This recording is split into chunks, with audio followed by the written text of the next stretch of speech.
नमस्कार साथियों, स्वागत है आपका मेरे YouTube चैनल स्मार्ट स्टडी में। कक्षा 10 NCERT विज्ञान लेसन नंबर 7 जिसमें अपन जीव जनन कैसे करते हैं उसके बारे में पढ़ रहे थे। अपन ने इसके पहले वाले वीडियो में जीवों के जनन के बारे में थोड़ा सा ब्रीफली आइडिया अपन ने लिया था और केवल अलैंगिक जनन के बारे में पढ़ा था। सूक्ष्म जीवों में जो जनन होता है, पादपों में जो जनन होता है, उनके बारे में थोड़ा सा कायिक प्रवर्धन और अलैंगिक जनन के बारे में थोड़ा आइडिया अपन ने लिया था। तो साथियों, यहाँ पर मुख्य रूप से आपका स्वागत है मेरे चैनल में और आप मेरे चैनल को सब्सक्राइब कीजिए, बेल आइकन को दबाइए और वीडियो को और ज्यादा से ज्यादा शेयर कीजिए ताकि मेरे को और ज्यादा परफॉर्मेंस देने का मौका मिल सके। साथियों, अब यहाँ पर अपन बात करते हैं लैंगिक जनन के बारे में। लैंगिक जनन के बारे में बात करते हैं जिसको सेक्सुअल रिप्रोडक्शन कहा जाता है। अब यहाँ पर साथियों आपको ये ध्यान रखने वाली बात है, गौर करने वाली बात है कि अलैंगिक जनन और लैंगिक जनन में थोड़ा सा एक मुख्य मेन जो डिफरेंस जो है वो मैं आपको बता देता हूं। लैंगिक जनन और अलैंगिक जनन में, अलैंगिक जनन जो अपन ने पहले पढ़ा उसमें एक ही प्राणी से, जैसे आपने देखा होगा अमीबा में, हाइड्रा में, उसके बाद आपने देखा होगा स्पाइरोगाइरा में, जो पत्थर चट्टा था उसमें अपन ने देखा था कि उसी जीव से नया जीव बन रहा है। तो ये यहाँ पर एक मुख्य बात है कि इसमें एक ही जीव भाग लेता है अलैंगिक जनन में, जबकि लैंगिक जनन की वह विधि है जो उच्च वर्ग के जंतुओं और उच्च वर्ग के पादपों में होता है और इसमें लैंगिक जनन में दो जीवों का समावेश होता है, दो जीवों का योगदान होता है। पहली बात, दो जीवों का योगदान होता है। तो यहां पर आपको ये गौर करने वाली बात है कि दो जीवों का योगदान यहां पर पाया जाता है। अब यहां पर अगर देखा जाए, अगर एनसीईआरटी के अनुसार अपन चलेंगे और एनसीईआरटी के अनुसार ही बात करेंगे तो दो व्यक्तियों की भागीदारी इसमें होती है, दो जीवों की भागीदारी इसमें होती है। इसमें एकल बैल संतति बछड़ा पैदा। अब यहाँ पर एग्जाम्पल के रूप में समझाया गया है कि केवल बैल जो होता है वो बछड़ा नहीं पैदा कर सकता, यानी कि इसमें दो जीवों की उपस्थिति अनिवार्य होती है। उसी प्रकार इसमें दो जीव जो होते हैं वो नर और मादा होते हैं।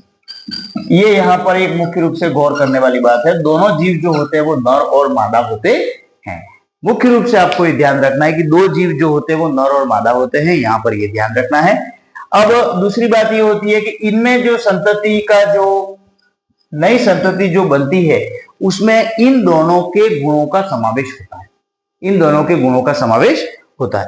अब लैंगिक जनन और अलैंगिक जनन में कौन सा ज्यादा सार्थक है, कौन सा अच्छा है, उसके बारे में भी अपन बात करेंगे। साथियों, जैसा कि देखा जाए कि सामान्यतः अपन ने देखा कि लैंगिक जनन जो होता, अलैंगिक जनन में अपन ने देखा कि केवल एक ही जीव से नई संतति का निर्माण होता है।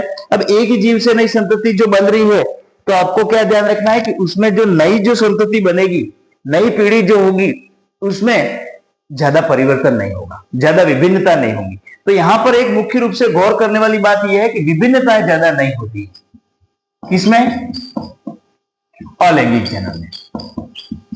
यानी कि एक अमीबा है, उससे दो अमीबा बन रहे हैं जिसमें दोनों में केंद्रक आ गए। तो यहां पर आपको जैसा इसका गुण था वैसा ही सेम कैरेक्टर आपको दोनों जीवों में, जो नई संतति दो जीव बने हैं उनमें देखने मिलेगा। यहां पर यह बात गौर करने वाली है। अब मुख्य रूप से देखा जाए तो विभिन्नता नहीं आती है। लंबे समय तक एक ही जीव से नई संतति उत्पन्न होने पर इनमें बहुत सारी बुराइयां समावेश हो जाती हैं, यानी कि एक ही प्रकार के संतति के लक्षणों का संचरण होता रहता है। तो ये दो मुख्य रूप से इसमें बातें होती, विभिन्नता नहीं आती है, एक जैसे ही जीव पैदा होते हैं। जबकि लैंगिक जनन में क्या होता है साथियों कि लैंगिक जनन में नर और मादा दोनों के जो कैरेक्टर होते हैं, जो गुण होते हैं वो डिफरेंट होते हैं और दोनों गुणों के समावेश होने के बाद नया जीव पैदा होता है। इसलिए इसमें थोड़ी सी विभिन्नता होती है, थोड़ा सा वेरिएशन होता है और विभिन्नताएं जो होती हैं वो धीरे धीरे और ज्यादा जीवों के समागम से, और ज्यादा जीवों के नए उत्पत्ति से ये विभिन्नताएं बढ़ती जाती है, और बढ़ने के साथ ही इसमें धीरे धीरे वेरिएशन बढ़ते जाते हैं, और इसमें विभिन्नता लंबे समय बाद दिखती है, दर्शाई जाती है। अब यहाँ पर अगर लैंगिक जनन की बात करें तो लैंगिक जनन में मुख्य रूप से आपको ये ध्यान रखना है कि लैंगिक जनन मुख्य रूप से दो जीवों के संयोजन से पैदा होता है, दो जीवों के संयोजन से होता है। दूसरी बात है कि इसमें अलग अलग गुणों के समावेश होने के कारण विभिन्नताएं आती हैं। विभिन्नता आने के कारण प्रकृति के अंदर जो परिवर्तन होते हैं उनके साथ वो प्रोटेक्ट करते हुए उनको लेते हुए पैदा होते हैं। अर्थात जैसे कि आपने देखा होगा, इवोल्यूशन के बारे में आपने पढ़ा होगा, विकास के बारे में आपने पढ़ा होगा, मानव के विकास के बारे में आपने पढ़ा होगा। तो मानव के विकास में ये कहा गया है कि पहले मनुष्य जो था अपने जो पूर्वज थे वो बंदर थे, और उन्हीं के अनुसार अपने बॉडी की स्ट्रक्चर है। तो परिवर्तन वातावरण के साथ बदलता गया, और बदलने के बाद हम इस तरह से इस पोजीशन में अभी आ गए हैं। तो यहाँ पर इसके पहले मैंने बहुत सारे शॉर्ट डाले थे, उसमें बताया था कि जावा मानव, पेकिंग मानव, निएंडरथल मानव, ये जो विकास के परिणाम हैं, और लास्ट में आधुनिक मानव होमो सेपियन पैदा हुआ, वो ये सब विकास के प्रमाण हैं। और ये विकास जो है वो वातावरण के परिवर्तनों के साथ साथ बदलते गए, और यहाँ पर आज हमारे सामने होमो सेपियन या आधुनिक मानव है। तो यहाँ पर ये ध्यान रखना है आपको बात कि अब दूसरी बात ये आती है कि भाई लैंगिक जनन की बात अपन ने कर ली।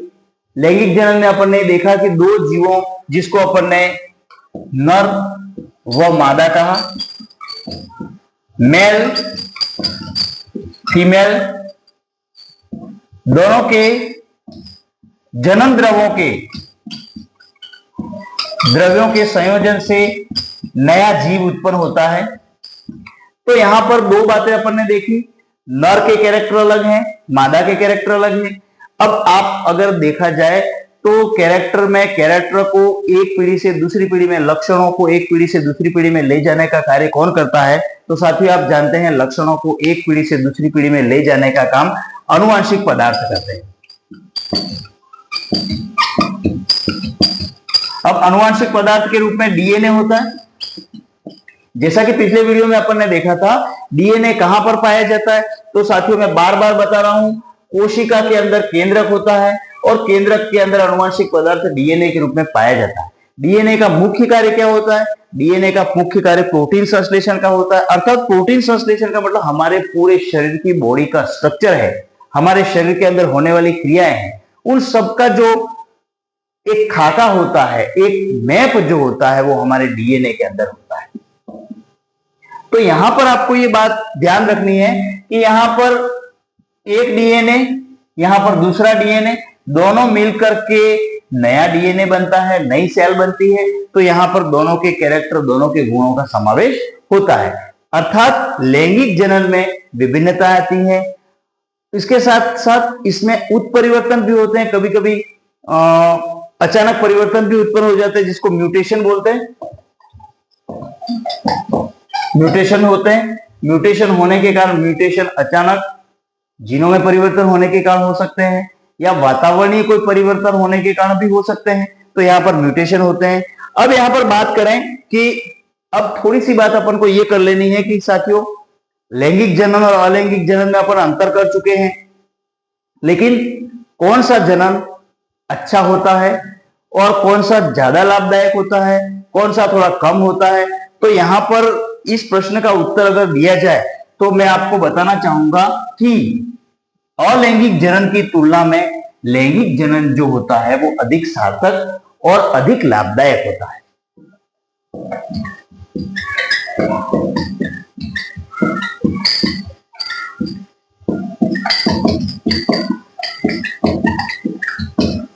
अब यहां पर आपके दिमाग में, आप नया पढ़ रहे हैं, आपके दिमाग में एक प्रश्न आ सकता है कि लैंगिक जनन अधिक सार्थक है, तो अपन कह रहे हैं कि ये डीएनए नर और एक डीएनए मादा, इन दोनों के डीएनए अगर बार बार मिक्स होते रहेंगे तो जो नया डीएनए बनेगा वो धीरे धीरे एक पीढ़ी के बाद दूसरी पीढ़ी के बाद तीसरी पीढ़ी, चौथी, इस तरह से लगातार पीढ़ियों की संख्या बढ़ती जाएगी।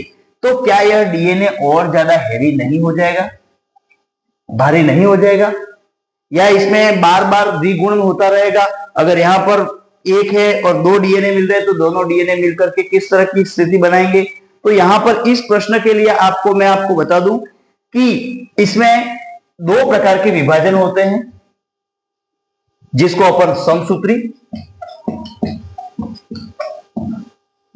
व अर्धसूत्री विभाजन कहते हैं। अब आपको यह ध्यान रखना है कि मानव शरीर की प्रत्येक कोशिका केवल और केवल जनन कोशिकाओं को छोड़ करके, ध्यान रखना है यहां पर मैं जो कह रहा हूं उसकी ओर गौर करना, मानव शरीर की प्रत्येक कोशिका जनन कोशिका को छोड़ करके समसूत्री विभाजन होता है इसमें, अर्थात इसमें गुणसूत्रों की संख्या 2n रहती है। जबकि जो जनन कोशिका होती है, जनन कोशिकाओं में आपको ध्यान रखना है वृषण और अंडाणु,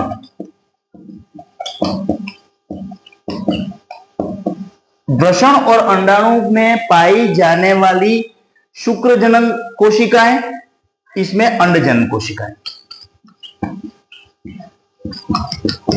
और इसमें शुक्र जनन कोशिकाएं, शुक्र जनन सेल। इन दोनों कोशिकाओं में अर्धसूत्री विभाजन होता है, जिससे साथियों यहां पर लैंगिक जनन प्रणाली का ये मुख्य विशेषता होती है। तो यहां पर आप ध्यान रखिए, बाकी सभी कोशिकाएं 2n, लेकिन जैसे ही ये जनन युग्मक बनेंगे,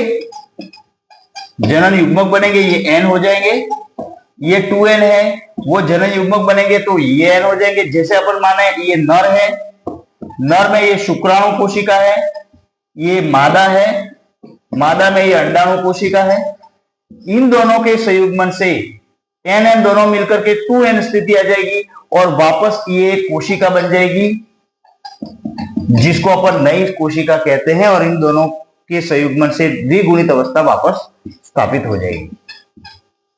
तो यहां पर इस प्रश्न का उत्तर यह है कि क्या बार बार डीएनए के मिलने से डीएनए का बहुगुणन नहीं हो जाएगा, डीएनए बहुत सारे गुणित नहीं हो जाएगा, मतलब 2 से 4, 4 से 8, 8 से इस तरह से ज्यादा गुण नहीं, ये नहीं होगा। क्यों नहीं होगा? क्योंकि मानव शरीर की बाकी सभी कोशिकाओं तो समसूत्री में विभाजन होती है, जिसमें 2n का 2n रहता है, लेकिन ये जो कोशिकाएं हैं वो अर्धसूत्री विभाजन करके वापस अर्धसूत्रों द्वारा युग्मक बनाते हैं, और युग्मक बनाने के बाद पुनः नई